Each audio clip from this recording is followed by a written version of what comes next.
금융감독원과 IBK 기업은행 등이 손을 잡고 내년 2월 보이스피싱 탐지 앱을 출시합니다. 보이스피싱 전화가 걸려오면 사용자에게 경고해주는 서비스입니다. 서울시가 추진하는 제로페이가 시범 서비스에 나설 예정인 가운데 금융사들은 울며 겨자 먹기식으로 참여한다는 불만을 내비치고 있습니다. 수도권 지역 신규 분양이 이어지는 가운데 서울과 접근성이 좋은 경기 지역 역세권 아파트 단지에 대한 관심이 여전히 뜨겁습니다. LG화학 대표이사에 신학철 3M 수석 부회장이 내정됐습니다. LG화학의 첫 외부 인사 영입으로 구강모식 개혁이 시작됐다는 평가입니다. 센 뉴스 플러스 잠시 후 뵙겠습니다.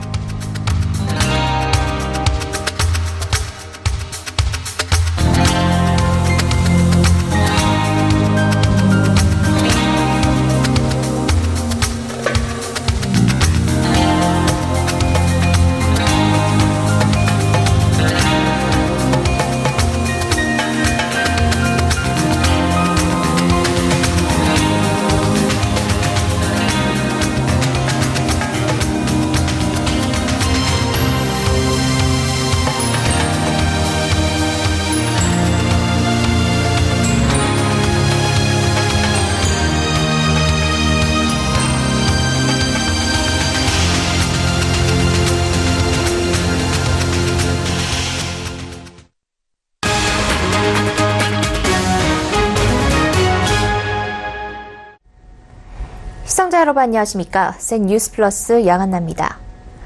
금융감독원이 IBK 기업은행 한국정보화진흥원과 손을 잡고 보이스피싱을 잡아내는 인공지능 앱 개발에 착수하기로 했습니다. 보이스피싱 전화가 걸려오면 음성과 내용을 분석해 보이스피싱 여부를 사용자에게 알려주는 서비스입니다. 앵커 리포트입니다. 고객님께서 가장 빠르게 받으실 수 있는 금융사에서 신규 대출 하나 받게끔 저희가 직접 도와드릴 거예요. 보이스피싱 사기 수법이 날로 진화하고 있습니다. 금융감독원과 IBK 기업은행, 한국정보화진흥원은 오늘 기업은행 본점에서 보이스피싱 실시간 차단 시스템 구축을 위한 업무 협약을 체결했습니다. 기업은행이 개발 중인 실시간 보이스피싱 탐지 앱을 위해 유관기관이 서로 협력하기로 한 겁니다. 기업은행은 금감원으로부터 8,200여 건에 달하는 보이스피싱 녹취 등 실제 사례를 제공받아 인공지능이 스스로 음성과 단어, 발화 패턴, 문맥 등을 파악할 수 있도록 기계학습을 시행 중입니다. 스마트폰 사용자가 보이스피싱 탐지 앱을 설치할 경우 보이스피싱 전화가 걸려왔을 때 자체적으로 보이스피싱 여부를 판단해 경고 알림을 받을 수 있습니다. 기업은행 측은 탐지 앱의 정확도와 완성도를 높이기 위해 신종 보이스피싱 등 최신 데이터를 계속해서 업데이트하고 있습니다. 실제 기관 전화를 보이스피싱으로 앱이 혼동할 여지가 있지 않느냐는 질문에 기업은행 관계자는 실제 기관과의 통화라면 보이스피싱 탐지 확률이 매우 낮게 나올 것이라고 답했습니다. 진짜 금융기관이나 경찰청에서 할 때는 기계 학습시킨 내용과는 다르거든요. 소속은 얘기하지만 계좌번호라든지 대출이라든지 이런 어떤 구체적인 얘기를 그 기관들은 하지 않습니다. 보이스피싱범하고는 차이가 분명히 있죠. 현재 기업은행 내부적으로 시범 운영 중이며 12월 중 전 임직원을 대상으로 1월 중 시범 영업정 거래 고객을 상대로 운영을 확대해 2월 초 전 국민을 상대로 한 앱을 출시할 예정입니다. 서울경제TV 양한나입니다.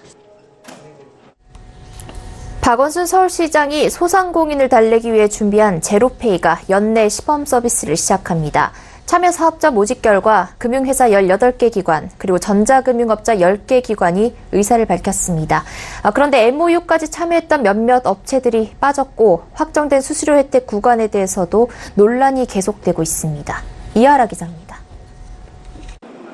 결제 수수료를 0%대로 낮춰 자영업자의 수수료 비용 부담을 줄인다는 게 제로페이의 핵심입니다. 간단히 말해서 제로페이 플랫폼으로 소비자 은행 계좌와 판매자 은행 계좌를 한 번에 이어주겠다는 것, 즉 체크카드 수수료를 없애겠다는 겁니다. 이렇게 되면 은행 입장에선 받던 수수료를 못 받습니다. 서울시와 중기부는 30억 원가량의 비용을 투자해 결제망을 구축하겠다고 말합니다. 그러나 이후 발생할 관리 유지 비용은 제로페이 사업에 참여한 사업자들이 부담해야 한다는 입장입니다. 받던 수수료도 받지 말라고 하면서 플랫폼 유지 관리 비용도 내라는 서울시 입장에 은행은 황당합니다.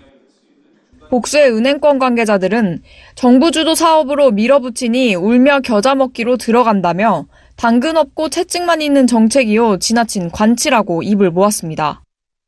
이런 가운데 서울시가 공을 들였던 페이 사업자인 카카오페이와 QR 결제 방면에서 선두를 점하고 있던 BC카드가 돌연 제로페이 시범사업단에서 빠진다고 입장을 냈습니다.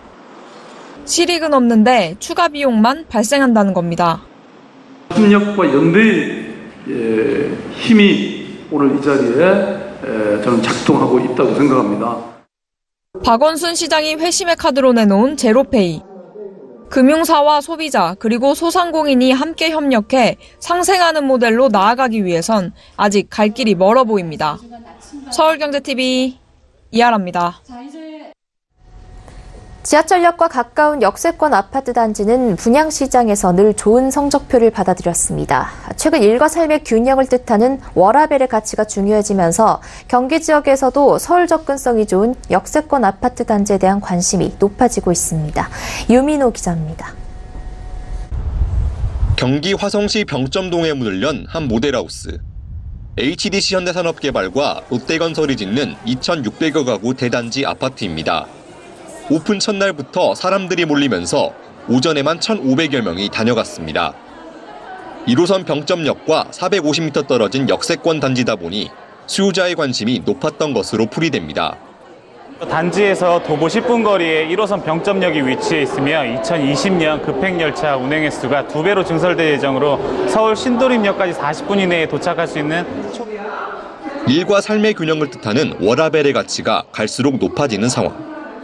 경기 지역에서 서울까지 출퇴근이 편리한 역세권 단지의 강세는 여전합니다. 최근 GS건설이 분양한 탑석 센트럴자이는 의정부에서 역대 가장 높은 청약 경쟁률을 기록했습니다. 7호선 탑석역 연장이 확정돼 서울 접근성이 좋아진 것이 영향을 줬다는 평가가 나옵니다. 특히 이제 역세권 아파트라든지 업무지구가 인접해 있는 것처럼 좀 입지 여건이 좋은 지역으로 오히려 실수요자들이 많이 몰릴 것 같습니다. 이번 달 경기 지역에 공급되는 아파트 물량은 5,800여 가구. 분양시장에서 서울 접근성이 우수한 역세권 단지의 강세는 이어질 전망입니다. 서울경제TV 유민호입니다. LG화학 대표이사에 신학철 3M 수석 부회장이 내정됐습니다. LG화학이 외부 인사를 CEO로 영입한 건 창립 이후 처음입니다. 구강모식 개혁에 신호탄이 울렸다는 평가가 나옵니다. 이보경 기자입니다. LG화학 대표이사 자리에 글로벌 기업 3M의 신학철 수석 부회장이 내정됐습니다. LG화학이 CEO를 외부에서 영입한 것은 1947년 창립 이후 처음입니다. LG화학의 수장을 맡은 신학철 부회장은 3M의 평사원으로 입사해 수석 부회장에까지 오른 전문 경영인입니다. 이번 인사는 LG화학이 새로운 전환기에 직면하면서 이뤄졌습니다. 현재 LG화학은 전통적인 석유화학에서 신소재, 배터리, 생명과학 등 첨단 소재 부품과 바이오 분야로 확장하고 있습니다. 여기에 석유화학과 전지 사업은 글로벌 시장 확대에 힘쓰고 있는 상황입니다. 급변하는 사업 환경에 선제적으로 대응하면서 조직 문화와 체질의 변화, 혁신을 주도할 수 있는 적임자로 판단돼 영입하게 됐습니다. 이번 LG화학 인사로 안정보다는 혁신을 추구하는 구광모의 경영 색깔을 확실히 보여줬다는 평가를 받습니다. 따라서 이달 말 이뤄질 것으로 예상되는 그룹 정기 인사 역시 대대적인 변화가 이뤄질 것이란 관측이 나옵니다. 구광모의 뉴 LG, 청사진이 그려질 이번 LG의 정기 인사에 관심이 집중되고 있습니다. 서울경제TV 이보경입니다. 미국 연방준비제도가 기준금리를 동결했습니다. 연준은 성명을 통해 12월에 기준금리를 한 번 더 올리고 내년엔 3차례 올릴 것이란 기조를 확실히 했습니다. 이 전문가들은 연준의 입장에 변화가 없는 것이 우리 증시에는 안도감을 주는 호재가 될 수 있다고 분석합니다. 김성훈 기자입니다. 현지 시간 8일 미국 연방준비제도가 기준금리를 2%에서 2.25%로 유지하기로 결정했습니다. 연준은 연방공개시장위원회 정례회의 후 발표한 성명을 통해 미국 경제는 건전한 취업률 상승과 낮은 실업률, 굳건한 소비 지출, 2% 목표에 가까운 물가 상승으로 견조한 상태라고 평가했습니다. 이에 더해 물가 상승을 제한하기 위해 다음 달 올해 들어 4번째로 기준금리를 올릴 것이고 2019년에도 3차례 더 금리를 올릴 것이라고 밝혔습니다. 많은 전문가들은 연준의 이 같은 결정에 대해 예상대로였다는 반응입니다.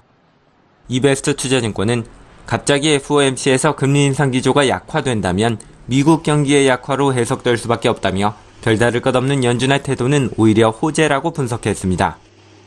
다만 일각에서는 미국이 기준금리 인상 기조를 완화해야 우리 증시를 비롯한 글로벌 증시가 회복할 것이라는 의견도 나옵니다. 지난달에 있었던 뉴욕 증시 폭락과 상장사들의 매출 감소, 주택경기 부진 등으로 미국 경제에 대한 우려의 목소리가 커지고 있기 때문입니다.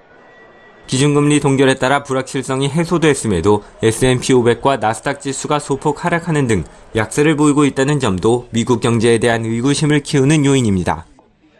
키움증권은 일부에서는 지난달 주가 급락과 함께 금융시장의 변동성이 높아져 연준에서 이에 대해 언급할 것을 기대하기도 했으나 나오지 않았다고 설명했습니다.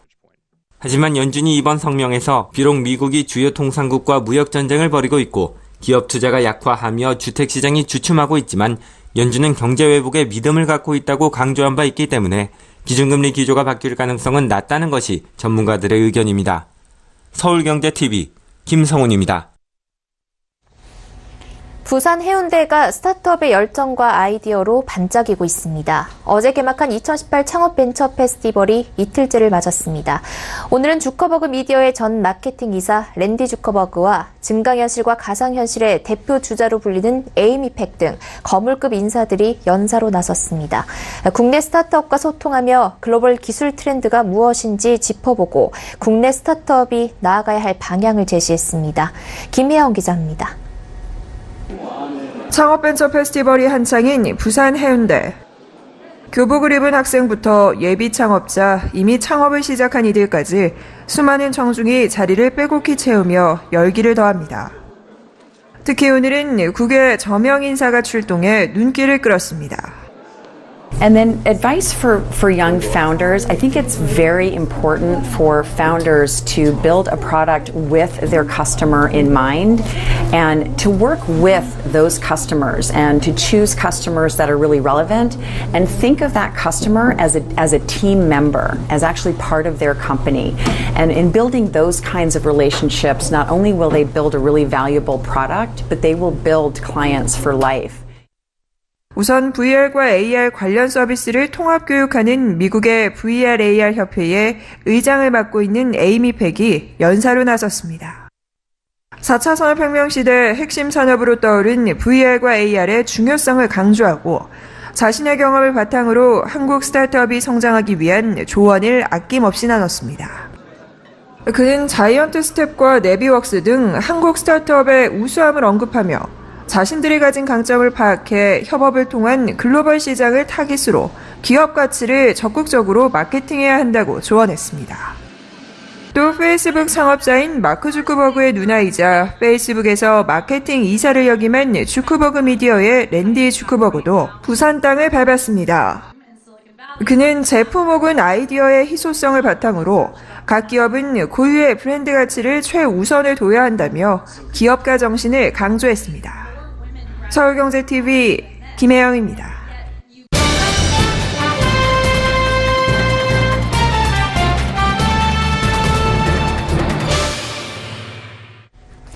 일본 후쿠시마 원전 사고로 오염수가 바다로 방출되면서 수산물에 대한 우려가 커졌죠. 특히 픽폭된 식품의 부작용이 직접 나타나기까지는 많은 시일이 걸리는 데다 관련 연구도 많지 않아서 여전히 일본산 식품에 대한 두려움은 심한 수준입니다. 한국이 일본 수산물에 대해 지나친 수입 규제를 하고 있다며 일본 정부는 WTO에 제소를 해 올해 승소했습니다. 이에 한국이 상소했지만 상황은 녹록지가 않습니다. 한국의 수입 규제 정책이 다른 나라와 비교해 어떤 상황인지 정확히 알아보고 정부가 풀어나가야 할 과제가 무엇인지 고현정 기자와 이야기 나눠보겠습니다. 고 기자, 지난 2월에 일본이 WTO에 우리나라 식품안전관리체계가 너무 깐깐하다라고 제소를 했는데 여기에서 우리가 패소했다고요? 네. WTO에서는 분쟁이 발생하면 2심 제도로 판결을 하고 있습니다. 현재 1심에서 우리나라가 패소한 상태고 지금 우리 정부는 상소를 해놓은 상태입니다. 최종 결과는 아마도 내년 초쯤에 나올 것으로 보이는데요. 식약처에 따르면 아직까지 정확히 정확히 그 결과가 언제 나올지 일정이 나온 것은 따로 없다고 합니다. 네, 1심에서 일본이 승소를 했는데 WTO는 어떤 이유로 일본 측에 손을 들어준 겁니까? 네, 먼저 일본산 수입 식품에 대해 우리나라가 어떻게 관리하고 있는지를 살펴보면 대표적인 방사선 핵종인 세슘이나 요오드를 검출이 되는지 주기적으로 검사를 하고 허용 기준치가 넘는 게 검출이 됐다면 이제 유통이 불가능하게 됩니다. 다만 또 미량이라도 검출이 된다면 오염이 어느 정도라도 된 것이기 때문에 스트론튬이라던가 기타 핵종에 대해 추가 검사를 하게 됩니다. 그리고 그 후쿠시마 원전 사고가 일어난 뒤에는 일본산 수산물에 대해서는 후쿠시마 인근의 8개 현 전부 그 모든 수산물에 대해서 수입 금지 조치가 되고 있습니다. 네, 우리나라에서도 이 일본산 수입 식품에 대해서 규제를 하고 있는 그 마땅한 이유가 또 있었을 텐데 WTO는 일본 측 주장이 더 설득력이 있다라고 판단을 한 거죠? 네, WTO도 그 후쿠시마 원전 사고 당시에 우리 정부가 8개 현 수산물에 대해서 수입 금지한 것은 정당했으나 그동안 일본산 수입 식품에 대해서 검출되는 방사선 양이 다른 나라 제품들과 크게 다를 바 없이 낮았는데도 불구하고 지금까지 일본에 대해서만 그렇게 제재하고 있는 것이 부당하다고 본 겁니다. 네, 그렇다면 일본의 주장대로 우리나라의 이 식품 안전 관리 체계가 유독 엄격한 편입니까? 그 전 세계적으로 비교했을 때는 상당히 엄격한 편이지만 일본과 인접한 국가들의 조치와 비교했을 때는 보통 수준입니다. 일단 우리나라는 기본적으로 적용하고 있는 허용 기준치가 세슘의 경우에는 100베크럴인데요. 코덱스가 제시하는 국제 권고 기준이나 영국의 경우에는 1000베크럴입니다. 10배 정도가 차이가 나고 있는 거라 좀 다소 엄격한 편이라고 볼 수 있습니다. 그래서 100베크렐의 경우에는 일본과 우리나라만 적용을 하고 있고 다만 중국이나 대만에 대해서는 허용 기준치 자체는 국제 기준을 따르고 있지만 후쿠시마 인근 현의 수산물뿐만 아니라 모든 식품에 대해서 전면 수입 금지하고 있다는 특징이 있습니다. 네, 우리나라가 인근 국가들과 이 비슷한 조치를 하고 있음에도 일본에 제소를 당한 건 우리나라뿐이란 얘기인데 우리나라가 현재 상소를 했지만 여기에 대해서도 지게 될 것이란 전망이 나온다고요? 네, 그렇습니다. 왜냐하면 일본에 대해서 계속해서 이런 조치를 취해야 한다는 그 필요성을 과학적으로 증명하기가 어렵기 때문입니다. 이번에 1심에서 지게 된 것도 국민 정서나 감정적인 요소 때문에 검출 기준을 엄격히 했다는 의혹을 산데다 데이터에 기반한 근거가 없다는 이유로 진 것이기 때문에 그런 자료가 2심 심의 과정에서 보충이 되지 않는다면 다른 결과가 나오기는 어렵습니다. 이 부분을 보완했는지 했다면 어떻게 했는지 식약처 담당 부서에 수차례 물어봤지만 일단 전략을 잘 세워서 대응해 놨으니 최종 결과가 나올 때까지 기다려달라는 답변만 받을 수 있었습니다. 네, 우리나라 국민들 식단에 또 수산물이 굉장히 많이 오르고 있는 만큼 또 국민들의 걱정도 클 텐데요. 정부 입장에서도 일본에 대한 이런 엄격한 조치를 계속해서 해야 한다면 좀 더 치밀하게 대응을 해야 할 필요가 있을 것 같은데요. 네, 어제 열린 식품 중 방사능 안전관리 국제 심포지엄에 가보니 영국이나 독일은 이 방사능 이슈에 대해서 부처별로 분절적으로 일하기보다는 다양한 부처가 합동해서 종합보고서를 발간을 하거나 정부가 산업계와도 적극 협력을 해서 대국민 소통을 해나가는 모습이 인상적이었습니다. 영국 식품기준청의 크리스토퍼 토마스 씨는 1000베크럴이 안전의 절대 기준이라는 뜻은 절대 아니고 정치적으로 합의된 기준일 뿐이라는 발언을 했는데요. 결국 건강이나 생명과 같은 부분은 어느 기준이 옳다고 주입한다고 되는 게 아니라 시민들이 인정하고 받아들여야 하는 부분이라서 정치적인 소통이 중요함을 강조한 거라고 해석할 수 있습니다. 현재 우리나라 식약처가 2주마다 방사능 검출 결과를 매번 업데이트를 하고 있다는 사실을 국민들이 여전히 잘 모르고 있는 만큼 그 소통 부재 문제도 앞으로 해결해 나가야 할 부분인 것 같습니다. 네, 최종적으로 패소를 하게 되면 당장 내년부터 이 일본 식품의 수입 금지 조치를 풀어나가야 하는 만큼 정부가 잘 대응할 필요가 있다는 생각이 듭니다. 네, 오늘 말씀 감사합니다. 고맙습니다.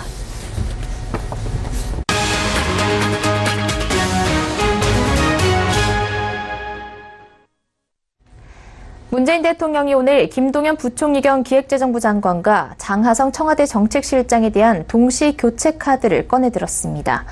이로써 현 정부 초대 경제사령탑 역할을 했던 김 부총리와 장 실장은 1년 6개월여 만에 퇴진하게 됐습니다.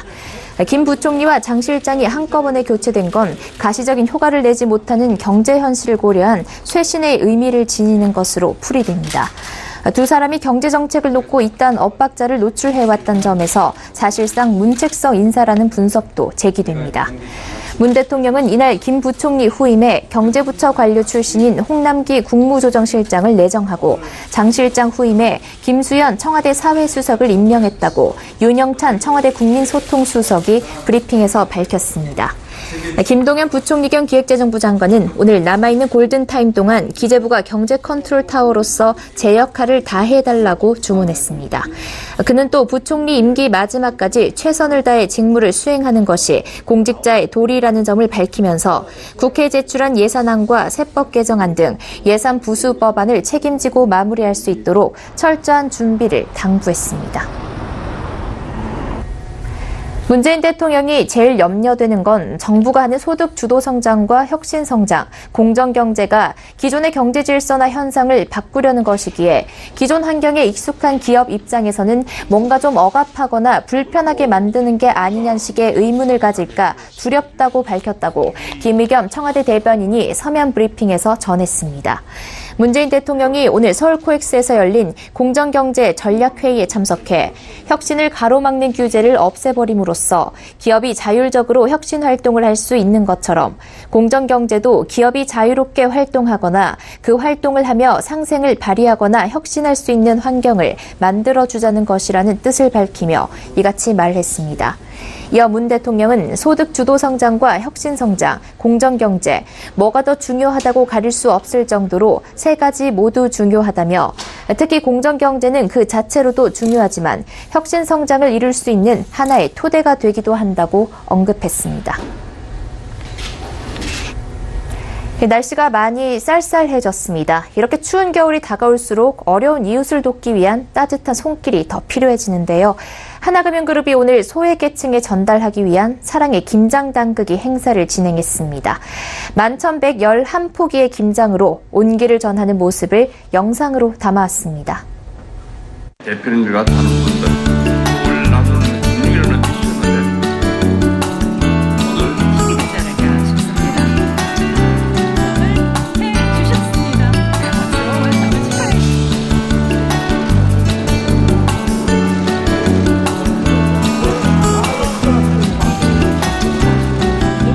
저희들이 좀 약간 사회공을 다른 저희보다 열심히 하는 이유는 우리가 보면 이제 사회에 대해서 마중 문제에서 말해요. 그러면 더욱더 많은 기업들이 동참을 하고 더욱더 많은 국민들이 동참을 하면 우리 사회가 더불어서 같이 행복한 사회가 되지 않을까 하는 생각에서 휴머니티를 강조를 많이 했습니다.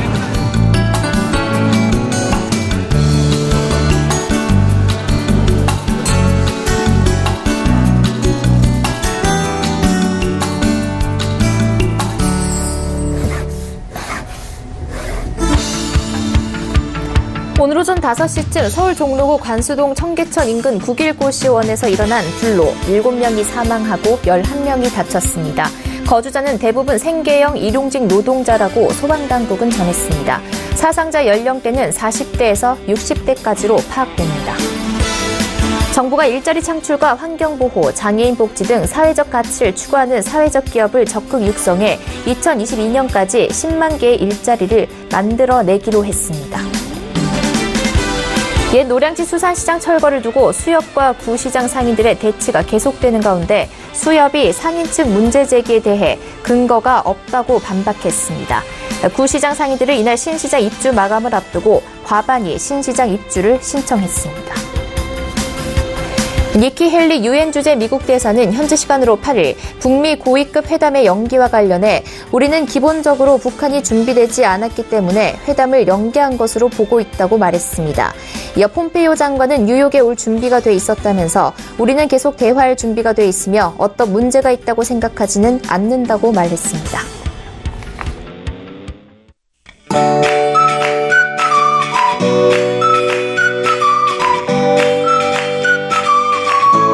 안녕하세요. K웨더 라이프스타일 여보 최현입니다. 비가 그치고 퇴근길 무렵에는 바람이 강하게 불며 체감온도를 떨어뜨리고 있습니다. 주말 동안은 맑은 날씨가 이어지겠는데요. 토요일은 낮 동안 서울이 16도로 평년 기온을 웃돌겠고요. 일요일에는 12도로 4도가량 기온이 내려가면서 쌀쌀하겠습니다. 한편 미세먼지는 여전하겠습니다. 주말 동안 나쁨 단계를 유지하겠는데요. 외출하실 때는 마스크를 필수로 착용하셔야겠습니다. 현재 위성 영상 보시면 전국이 대체로 맑은 가운데 구름만 가끔 지나고 있습니다. 내일은 중국 상해 부근에 위치한 고기압의 영향을 받겠습니다. 다음은 자세한 지역별 날씨입니다. 중부지방 아침 한때 구름이 많다가 점차 맑아지겠습니다. 오늘과 비슷한 기온 보이면서 한낮엔 서울 16도, 대전 18도가 되겠습니다. 동해안 지방은 오늘 밤까지 강풍특보가 계속되겠습니다. 내일 낮 최고 기온은 속초 16도, 강릉 18도를 보이겠습니다. 남부지방 20도 안팎으로 평년 기온을 웃돌겠습니다. 일교차가 크게 벌어지겠고 광주, 대구 18도, 부산 20도가 예상됩니다. 현재 동해상에는 풍랑특보가 발효되면서 물결은 최고 4m로 매우 높게 일겠습니다. 항해나 조업하는 선박은 각별히 주의하셔야겠습니다.